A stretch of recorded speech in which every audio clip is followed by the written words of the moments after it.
안녕하세요. 필터TV입니다.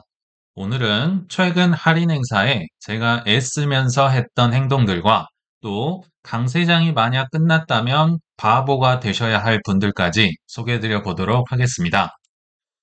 최근에 언론에서 강세장이 끝났다, 시즌이 종료됐다, 지역은행들이 파산을 당했다. 글쎄요, 제가 볼 때는 월가가 열심히 돈을 벌고 있구나. 어제 소개드렸던 JP모건이나 월가의 여러 헤지펀드 이런 분들이 큰 돈을 벌고 있지 않을까 이런 생각이 듭니다. 제가 느끼기에는 소음 같은데요. 참, 근데 신기하게도 이런 기사가 정말 뜨더라고요. 10월 18일 오늘 아침에 있었는데요.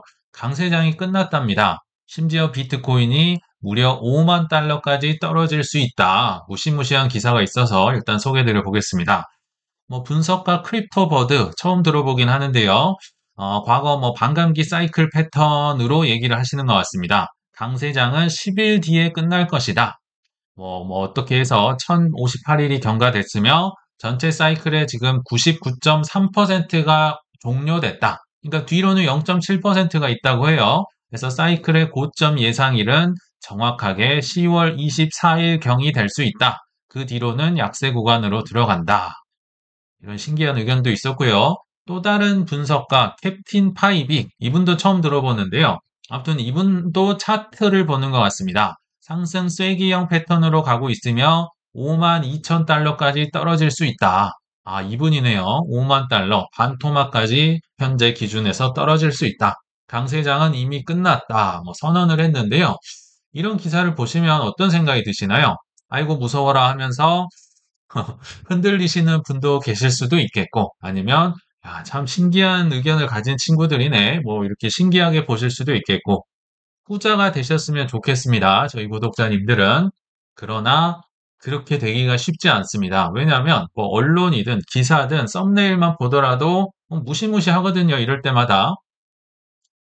사실 이 영상을 보면 그런 내용도 아닌 것 같은데요. 이 알트코인 데일리 분이잖아요. 막 얼굴을 감싸지면서 77%가 떨어졌다. 이런 표시도 있고요. I'm selling everything. 실제로 눌러보면 그런 것도 아닌 것 같은데 다 팔고 있답니다. 그리고 연합뉴스에서도 제가 눌러보진 않았는데 일단 썸네일만 보면 무시무시하죠. 지역은행 위기 공포. 제2의 실리콘밸리 뱅크 사태를 대비해야 한다. 이거 무서운 것 같습니다. 그리고 이분도 저희가 종종 소개해드렸던 한 160만 명이 넘는 크립토 인플루언서죠. 알렉스 베커라는 분이 사실 이분은 6일 전에 이미 나는 다 덤핑 쳐서 크립토 다 팔고 떠났다. 끝났다. 이렇게 얘기를 했네요. 기가 막힌 분 같습니다. 그리고 한 달 전에는 비트를 팔고 알트코인을 사라. 이익을 극대화하는 분인 것 같고요. 역시 또 한 달 전에는 이때 또 다 팔았다고 합니다. 그러니까 4848의 귀재신 것 같아요. 이게 만약 맞다고 한다면 2달 전으로 가면 알트코인으로 당신들을 밀리언에어로 만들어주겠다. 긴급인데 작은 시가총액 코인들 20배를 곧 갈 수 있는 것들을 찍어주겠다. 이런 영상도 있었네요. 참, 참, 투자가 쉽지는 않은 것 같네요. 근데 어제 상황을 좀 한마디로 요약해주는 기사가 있어서 그중 일부를 제가 가져와 봤는데요. 그냥 한마디로 지금 어려운 위기를 겪었던 게 유동성 위기도 있었고 지역은행 파산이었잖아요. 그러나 하루 만에 은행주들은 강세로 돌아섰다. 실제로 어제만 해도요, 지역은행들의, 다른 은행들의 실적들이 좋게 나오면서 죄다 올랐었고요. 심지어 우리는 파산 얘기를 많이 들었는데요. 파산도 아니었습니다. 그냥 위기를 겪고 하락세를 겪었던 자이언스, 웨스턴 엘라이언스, 제프리스 등이 모두 큰 폭으로 올랐다. 하루 만에 위기를 극복하는 모습. 물론 뒤로 가면서 이제 또 위기를 겪을 수는 있겠지만 이게 일주일이 갈지 한 달이 갈지 몰랐는데 적어도 하루 만에 지금 반등이 나왔다는 겁니다. 우리는 대부분 아마 망한 줄 아셨을 거예요. 자, 13% 떨어졌던 자이언스는 5.8% 급등, 웨스트 얼라이언스는 11% 떨어졌다가 3% 급등, 제프리스는 큰 은행이죠. 11% 떨어졌는데 5.9% 급등. 미국의 지역은행 ETF도 1.3%인가 1.6%인가 아무튼 급등. 그리고 어제만 해도 바퀴벌레 얘기를 했던 제이미 다이먼 회장이 얘기했던 바퀴벌레 효과 얘기도 쏙 들어갔다. 저도 뭐 이렇게 뭐 급등이 빨리 나올 진 몰랐지만 아무튼 이 참 월가들이 뭐 정말 어제도 뭘 샀는지 이분이 전 뭘 샀는지 뭘 사고 팔았는지 굉장히 궁금하더라고요.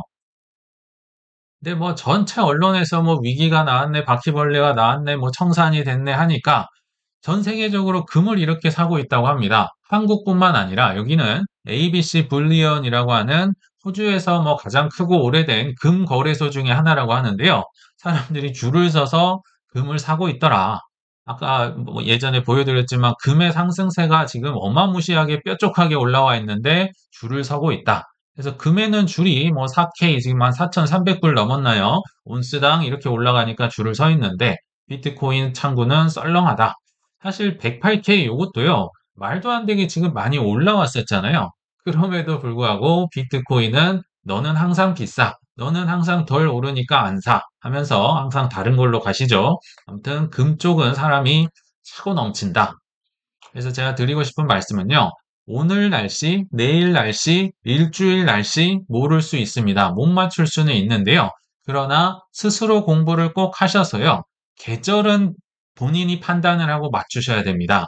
계절을 이렇게 본인이 공부를 하지 않잖아요. 남이 백날 떠들어 봐야 아무 소용이 없습니다. 봄 다음엔 여름이 오고 그 다음 가을이 오고 겨울이 오는 걸 본인이 아셔야지 안 그러면 아까 뭐 그런 언론이나 뭐 썸네일이나 뭐 파산이다 뭐 바퀴벌레에 그냥 흔들릴 수밖에 없다. 계절 정도를 판단할 수 있는 공부는 그래도 스스로 해주셔야 된다. 이렇게 말씀을 드려봅니다. 자, 이제 본론으로 들어가서요. 오랜만에 아드 헤이즈가 조금 멋있는 얘기를 했다고 합니다. 왜냐면 이분은 항상 뭐 떨어질 때 더 떨어진다, 뭐 오르면 더 오른다, 정말 인간 지표처럼 활동을 했는데 오랜만에 멋있는 얘기를 한 것 같아요. 자, 최근에 비트코인이 좀 떨어질 때 아더 헤이즈가 트윗을 날렸는데요. 비트코인이 세일로 들어갔다. 사실 뭐 비트코인 사지도 않을 것 같은 분이 지금 비트코인 세일을 얘기를 하고 있어서 좀 이상하긴 하지만 아무튼 만약에 지역은행들의 위기가 점점 커지면 2023년에 구제금융 나온 것처럼 그런 것들이 나올지도 모르겠다. 뭐 충분히 일리가 있는 얘기죠. 그렇다면 나는 쇼핑을 하러 갈 것이다. 그래서 뭐 여유 자금이 있으면 쇼핑해라. 나는 내 리스트 갖고 있는데 당신들은 뭐 살 거야? 뭐 이렇게 올린 것 같아요. 그러면서 이제 이 트윗이 올라가고 나서 또 1시간쯤 후에 이런 이제 기사가 등장을 하더라고요. 예전에 비트맥스라는 이제 선물 거래소 최초가 뭐든 중요하잖아요. 이분은 제가 볼 때 단기 예측 능력은 정말 형편없지만 매크로 쪽은 기가 막히게 합니다. 이분 와튼 스쿨 나온 석학이에요. 예전에 짐 크레이머도 하버드 뭐 법학까지 박사까지 나왔잖아요. 이분도 석학이다. 그래서 매크로나 거시적인 거 기가 막히게 알거든요. 단기로 자꾸 뭘 하려고 해서 그렇지. 아무튼 이 석학이 하는 행동을 보면요. 웹3 기업 인수 사모펀드를 위해서 2.5억 달러나 되는 돈을 모집하고 있다고 합니다. 그러니까 비트코인은 세일한다고 말은 하면서 이분은 뭐 비트코인으로 선물을 하면 했지 절대 비트코인을 살 사람은 아닌 것 같습니다. 그래서 중소형 암호화폐 기업 인수, 작은 기업들, 여기가요, 사모펀드가 뭡니까? 사적으로 모으는데 유동성은 떨어지는데, 뭐 사기는 어렵지만 만약 한번 오르면 대박이 날 수 있는 그런 거에 지금 2.5억 달러를 투자한다는 겁니다. 그래서 한 건당 뭐 한 4천만에서 7,500만에서 최대 6개 기업을 인수할 텐데 그 기업들의 섹터, 물색 대상은 거래 인프라 및 분석 플랫폼이다. 그러니까 비트코인 할인 이렇게 외치고는 있지만 본인은 제가 볼 때는 RWA 시대, 자산 토큰화 시대를 맞이해서 그때 수혜를 볼 만한 뭐 중소형 암호화폐 기업들, 특히 인프라나 뭐 분석 플랫폼 이런 거는 뭐 가격을 끌어온다든지 좀 오래 갈 수 있는 그리고 좀 뭐 숨겨진 보석 같은 저평가되고 있는 이런 친구들을 지금 찾고 있다는 거거든요. 즉 중소형 크립토 기업을 찾아서 뭐 마치 알트코인 투자하듯이 수익 극대화를 준비하고 있다. 이렇게 보시면 좋을 것 같습니다. 근데 아더에이즈의 행동은 좀 찜찜하죠. 그래서 오늘은 다른 분들의 행동도 많이 보여드릴 텐데요. 만약에 제가 지금 소개해드릴 분들이요. 강세장이 끝났다고 한다면 지금 소개해드릴 분들은 그냥 바보입니다. 바보들. 만약에 강세장이 안 끝났다면 이분들은 천재일 수 있지만 끝났다면 왜 이러고 있지? 뭐 좀 소개를 드려보겠습니다.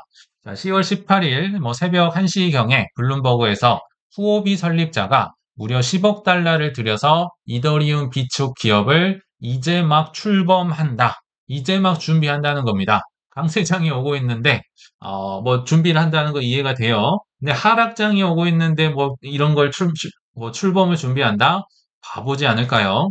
후오비 아시죠? 뭐 저스틴 선이 나중에 인수를 했었잖아요. 그 설립자가 주축으로 해서 다수의 투자자들이 지금 뭐 1조 원이 넘는 어마어마한 이더리움을 사 모으겠다라고 준비를 하고 있네요. 그러면서 어떤 투자자들이 더 있었냐?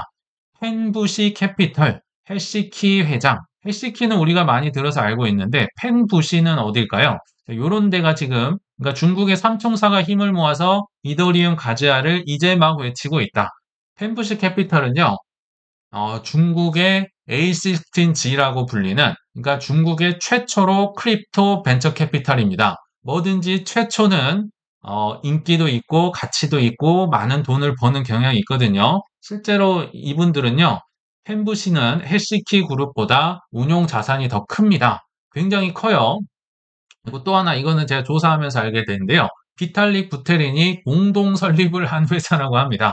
그러니까 당연히 이더리움을 귀하게 여기고 실제로 본인들의 지금 그 포트폴리오에도 이더리움이 뭐 많이 있다고 해요. 아무튼 중국 최초의 벤처 캐피탈가 뭐 해시키 그룹은 잘 알고 계시죠? 홍콩에 있는 승인을 받은 합법 거래소 1호입니다. 그러니까 코인베이스와 그레이스케일과 블랙록이 합쳐졌다고 보시면 돼요. 뭐 굳이 이제 중국으로 비유를 하면요. 그래서 중국의 삼총사들이 모여서 이제 막 이더리움을 비축하겠다. 만약 강세장이 끝났다면요. 비트마인도 엄청난 바보일 거고 그걸 따라가고 있는 이 삼총사도 뭐 바보지 않을까요? 왜 끝났는데 왜 이런 걸 지금 마련을 하고 있을까요? 강력한 바보거나 아니면 정말 강력한 천재들이거나 뭐 판단은 여러분들이 보시면 좋을 것 같아요. 자, 또 단 하루 만에 제가 뭐 정말 많이 보여드릴 수 있지만 몇 개만 보여드리겠습니다. 시즌 종료가 만약 온다면 바보가 되실 분들, 세계 1위 유튜버가 있었네요. 미스터 비스트라는, 저도 이름은 들어봤는데 구독자가 4억, 거의 4,600만 명, 4.5억 명이나 있는 엄청난 이 유튜버가 지금 뭘 하고 있다? 크립토 거래소와 결제 서비스를 포함한 이제 막 상표를 출원했다는 겁니다. 상표만 출원을 했고요. 그런데 뭘 할 거냐? 크립토 거래소, 결제, 투자은행, 보험, 금융, 소액대출, 뭐 탈중앙화 거래소 등등 그냥 크립토를 할 수 있는 건 다 하고 싶다. 근데 이제 막 출원을 해서 지금 송금 면허도 따야 되고요. SEC, CFTC에게 이렇게 뭐 절차를 좀 승인도 받아야 되고, 근데 아직은 서류조차 내지 않았다고 합니다. 이분 왜 이러고 있을까요? 이분은요, 제가 볼 때 굉장히 큰 야망을 갖고 있습니다. 마치 뭐 메타나 뭐 트위터나 뭐 이런 식으로 전체를 아우를 수 있는 플랫폼을 장악을 할 수 있다. 이분은 구독자가 많으니까 자체적으로 메타나 뭐 트위터처럼 이제 활동을 할 수 있는 것 같아요. 그래서 많은 구독자들을 통해서 그리고 이분들에게 코인을 거래하고 결제하고 대출을 해주고 모든 걸 할 수 있는 큰 인프라를 구축을 하겠다. 뭘로 한다? 크립토로요. 그래서 웹3 금융 인프라를 구축하고 있다. 근데 인프라는요, 아까 그 아더웨이즈도 그랬지만 그냥 한 큐에 먹고 빠지려는 그런 기업이 아닙니다. 인프라를 구축해서 굉장히 오래 이 효과를 향유를 하고 운영을 하려고 하는 건데 그걸 이제 막 시작을 하고 있다는 겁니다. 만약에 시즌이 끝났다면 이 사람은 뭐 헛다리를 짚고 있는 거겠죠. 마지막으로 코인베이스 에셋 매니지먼트, 지금 미국 퇴직연금 투자 플랫폼과 파트너십을 맺고 있다고 합니다. 지금 뭐 코인베이스와 퇴직연금이 겹쳐서 그래서 코인베이스를 운영하는 분들은 지금 퇴직연금에 투자를 할 수 있어서 뭐 비과세나 세금 이연 혜택을 볼 수 있다. 왜 파트너십을 맺었을까요? 계속 말씀을 드렸지만 지금 트럼프 대통령이 행정명령을 통해서 지금 퇴직연금을 대체 자산을 살 수 있게 물꼬를 터놨고 실제로 공화당 의원들이 지금 뭐 그 법도 추진을 하고 있잖아요. 사모펀드 대체 자산에 엄청난 돈을 때려 넣겠다. 퇴직연금도 사게 해주겠다. 그리고 유동성을 풍부하게 하기 위해서 블랙 형제라고 하죠. 블랙락, 블랙스톤, 뭐 아폴로, KKR 등 사모펀드들과 그리고 JP모건이 지금 뭐 2,100조 원에 달하는 엄청난 돈을 내가 융자를 해주겠다. 대출을 해주겠다. 이거 연준에서도 가만히 있을까요? 지금 지역은행들이 이제는 뭐 좀 위기를 겪고 있다 하는데 지금 가만히 있으면 완전히 다 뒤집었습니다. 예전 같으면 뭔가 뒤집어지고 이런 게 없었기 때문에 뭐 관세 봐야 되고 뭐 데이터 뭐 디펜던트라고 하고 그게 이해가 되는데요. 지금 만약에 완화를 안 한다, 금리 인하를 안 한다, 본인들이 다 뒤집어 쓸 거예요. 그래서 이런 것들이 겹치면서 유동성이 올라가겠죠. 지금 블랙스톤 형제들도 굉장히 많은 유동성, 신용을 창출을 하고 있고, 뭐 2,100조를 빌려준다고 하면 말을 다 한 거죠. 유동성이 올라가면 뭐가 같이 올라간다? 세상의 모든 자산들, 지금까지 팔 수 없었던 것들, 금지됐던 것들이 전부 다 둥둥 뜰 것이다. 그게 이제 대체자산 투자, 퇴직연금 투자, 미국이 전략 비축을 한다. 자산 토큰화 한다. 이런 쪽으로 가는 거겠죠. 그래서 만약에 이게 물이 들어오지 않는다? 뭐 시즌이 끝났다? 지금 이분들 다 뭐 엉뚱한 일을 하고 있는 거예요. 왜 유동성을 늘리고 있고, 왜 지금 행정명령을 하고, 왜 전략 비축을 하고, 왜 퇴직연금을 하고, 아직 물이 안 들어왔기 때문에 파트너십을 맺고 있다. 이렇게 보시면 좋을 것 같습니다. 자, 강세장이 끝났다면 당연히 저도 그 바보 중에 하나로 들어가야겠죠. 어, 한 인플루언서가 재밌는 영상 그 크립토 이 차트를 올려줘서 제가 가져와 봤는데요. 초보자를 위해서 굉장히 심플한데 임팩트가 있습니다. 여기 보시면 익스트림 피어, 공포가 오면 그냥 사세요. 그리고 익스트림 그리드, 탐욕이 오면 팔아라. 우리는 다 알고 있죠. 공포에 사서 환희를 팔라고 하지만 지키기가 쉽지 않습니다. 왜냐하면 이 팔라는 시그널이 오면 잠깐만 지금은 근데 조금 다른 것 같은데 지금은 금이 조금 달라진 것 같은데 지금은 뭐 바퀴벌레가 더 있는 것 같고 지금 청산액이 얼마인지 아느냐 그러고 이유가 많아집니다. 근데 초보자를 위해서 이분이 심플하게 얘기를 하는 거죠. 지금은 그냥 사. 그리고 익스트림 그리드 나오면 팔아. 사실은 저는 이게 너무 좀 요새 들어서 쉽게 왔다 갔다 하는 경향이 있다. 왜냐하면 뭐 지금 인터넷이나 모바일이 워낙 발달이 돼서 너무 빨리 전염이 되는 것 같긴 합니다. 아무튼 초보자들은 이렇게 하시면 좋겠다라고 하는데요. 뭐 좀 공감이 돼서 가져와 봤고요. 일단 제가 했던 행동들을 먼저 말씀을 드릴게요. 자, 첫 번째 행동이 뭐였냐? 일단 저부터 사야겠죠. 일단 싸지는 않아요. 제가 볼 때. 제가 싸지 않다고 하는 거는요. 비트코인, 이더리움, 리플, 솔라나를 얘기합니다. 많이 올랐어요. 비트코인은 말할 것도 없고, 이더리움도 뭐 저점에서 한 2배에서 3배까지 올라왔죠. XRP도 3년 내내 500원, 600원, 700원, 500원, 600원, 700원 하다가 지금은 뭐 떨어져도 뭐 3천 얼마. 그리고 더 3년 전, 그러니까 한 7년 전에는 300원, 400원, 500원을 또 3년 했었잖아요. 엄청나게 올랐다. 그리고 솔라나는 이미 뭐 장례식 한번 갔다 왔잖아요. 만 원, 만 몇백 원까지 떨어졌었는데, 뭐 40만 원, 30만 원. 지금도 뭐 그쪽 원저리에서 놀고 있잖아요. 이 자산들은 제가 볼 때 싸지는 않습니다. 싸진 않지만 그래도 뭐 폭락이 나왔다. 초반에는 당연히 비트랑 이더다. 그래서 저 먼저 갖고 있는 현금의 10%를 조금씩 조금씩 써서 비트랑 이더. 지금 은근히 비트를 최근에 많이 샀거든요. 왜냐면 좀 떨어졌다가 회복을 하는가 싶어서 그냥 뭐 올라가면 작은 코인 못 사고 마는 거죠. 그래서 비트 이더 조금 샀는데 다시 또 최근에 떨어졌죠. 또 비트, 또 이더. 그래서 은근히 뭐 좀 비싼 감이 없잖아 있지만 아무튼 비트 이더를 전 샀습니다. 자, 두 번째 했던 행동은 이제 두 번째는 우리 아이들이죠. 아이들이 추석에 뭐 용돈도 좀 받았을 거고 또 얘네들 걸로 사놓은 뭐 삼성전자도 있고 삼성전자 우 요런 것도 이제 조금씩 팔고 있습니다. 아직도 뭐 제가 볼 때 한 20%, 30%판 것 같아요. 아직 안 판 게 더 많긴 하지만 아무튼 요런 거 팔았던 걸 가지고 저는 비트코인을 좀 사주고 싶었습니다. 예전에 이더리움은 뭐 한 340만 원쯤에 샀다고 말씀을 드렸죠. 근데 비트는 좀 시원하게 산 적이 없다. 그래서 이번에 큰 마음을 먹고 갔는데, 이게 보통 일이 아니더라고요. 은행에 가서 정말 사투를 벌여서 결국 비트코인을 샀거든요. 그러니까 큰 돈은 그냥 얘네들 해외 계좌를 통해서 뭐 코인베이스 사놓고 뭐 쿠팡 사놓고 뭐 이렇게 해놓으면 되는데 그냥 비트코인을 좀 사주고 싶더라고요. 그래서 제가 안 쓰는 거래소 두 개를 해서 이거는 첫째 거 비트이더, 이 거래소는 둘째 거 비트이더 이런 식으로 해서 결국 비트코인을 사긴 샀다. 근데 이게 장난이 아니었습니다. 왜냐하면 내게 아니니까 일단 로그인이 안 되고요. 이체는 더더욱 안 되고 장기 뭐 미사용이라고 해서 다 정지돼 있고 뭐 OTP도 없고 와, 뭐 할 수 있는 게 아무것도 없는 겁니다. 그래서 저희 부부가 가서 이제 은행에 갔습니다. 로그인을 하기 위해서, 이체를 하기 위해서 갔는데요.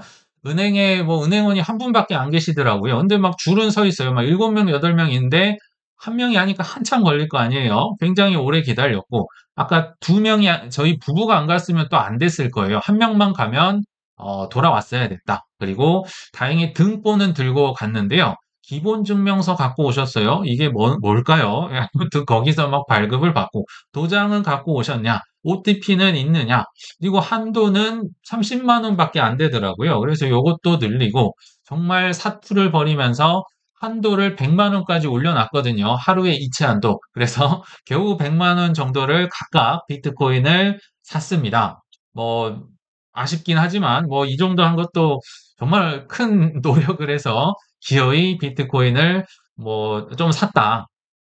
그리고 세 번째 했던 행동들, 이제 주위를 좀 돌아봤습니다. 그래서 평소에 살 때, 쌀 때 좀 알려달라는 분들, 이웃들에게 좀 연락을 많이 드렸어요. 그래서 이런 얘기를 했습니다. 비트코인, 이더리움만 좀 사시면 좋겠고요. 뭐 이게 뭐 조정이 얼마까지 갈진 모르잖아요. 그래서 현금이 있더라도 한 번에 다 사지 마시고 한 3분할 정도, 많으면 4분할까지 사시면 좋겠습니다. 당연히 밑으로 갈수록 더 많이 사야겠죠. 처음엔 좀 적게 사고, 밑으로 떨어지면 조금 더 사고, 떨어지면 조금 더 사고, 뭐 이런 식으로. 그리고 만약에 더 떨어진다? 그러면 이제 그때 가서 리플 솔라나에 눈을, 두시면, 분할 매수를 하시면 좋겠죠. 왜냐면 조정이 길어지면 이 친구들은 더 떨어질 거 아니에요. 그 밑에 있는 저가 시가총액 코인들은 더 떨어질 거고. 그래서 더 떨어지면 리플 솔라나 그때 가서 사시면 되고, 뭐 올라가면 뭐 어쩔 수 없는 거고 그냥 지켜보셔야겠죠. 이런 식으로 해서 하나하나 사람들에게 오랜만에 연락을 해서 좀 아무튼 이런 식으로 저는 보냈습니다.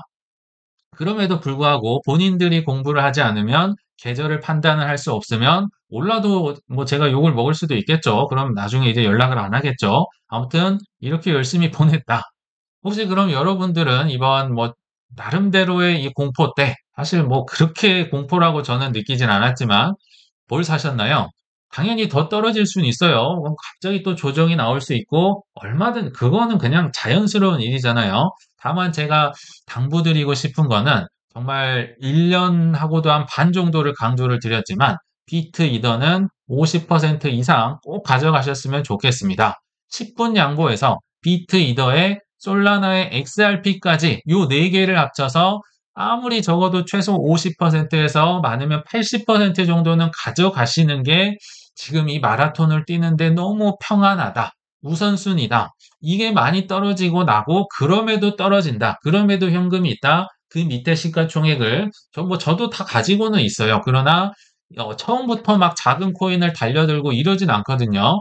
자, 이런 코인들을 들고 가야 조금 구명조끼를 입은 것 같고 마라톤을 할 때 슬리퍼 신고 뛰면 안 되잖아요. 러닝화를 신고 해야지 막 배낭 메고 뭐 벽돌 싣고 이러면 안 된다. 그래서 편안하게 가기 위해서는 좀 이런 것들을 많이 비중을 떨어질 때마다 올리셨으면 좋겠다라는 생각이 듭니다. 그래서 오늘의 결론을 맺어 보면요. 소액이니까 나는 괜찮아. 나는 타이밍 상승 때 한 방. 또 잔소리일 수는 있지만 용서해 주길 바라면서 말씀을 드리면요. 나는 소액이니까 상승 타이밍으로 알트로 한 방에 먹고 빠질게. 문제는요. 매도 타이밍을 잘 맞출 수도 없을 뿐더러 사실은 소액 투자를 했다는 자체가요. 내가 코인 쪽에 큰 확신을 가질 만큼 공부를 안 하셨다는 뜻이고요. 또 코인보다는 나 다른데 시간과 돈과 노력을 집중하고 있다는 증거이기도 합니다.